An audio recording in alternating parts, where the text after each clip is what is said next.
আল্লাহ কোরআনে বলছেন, বান্দা তুমি মনে রেখো কোনোভাবে রমজান বলতে আমি কঠিন কিছু তোমার উপরে চাপাই নাই। ইউরিদুল্লাহু বিকুমুল ইউসরা ওয়ালা ইউরিদু বিকুমুল উসরা। কোরআনে আল্লাহ বলছেন রমজানের কথা বলতে গিয়ে আল্লাহ বলছে, বান্দা মনে করো তোমার জন্য আমি কি কি দিছি রমজানে।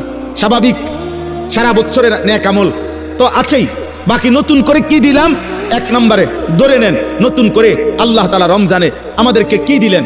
1 মাসের রোজা রাখতে হবে। 2, প্রতিদিন তারাবি পড়তে হবে। 3, ইফতার করতে হবে।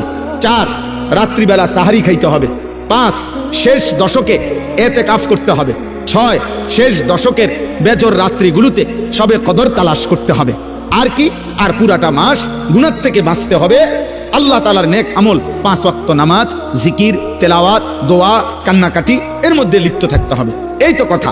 আল্লাহ তাআলা বলেন, বান্দা বিশ্বাস করো, এই যে যা যা দিছি আমি, ইফতার, সাহারি, এতেকাফ, তারাবি, রোজা, নামাজ, আল্লাহ বলে বান্দা বিশ্বাস করো, আমি এই বিধানগুলো সাজাইতে গিয়া দিতে গিয়ে আমি আল্লাহ নিজে তোমার সহজ যেন হয়, কষ্ট যেন না হয়, আমি আল্লাহ কসম নিজে খেয়াল করেছি।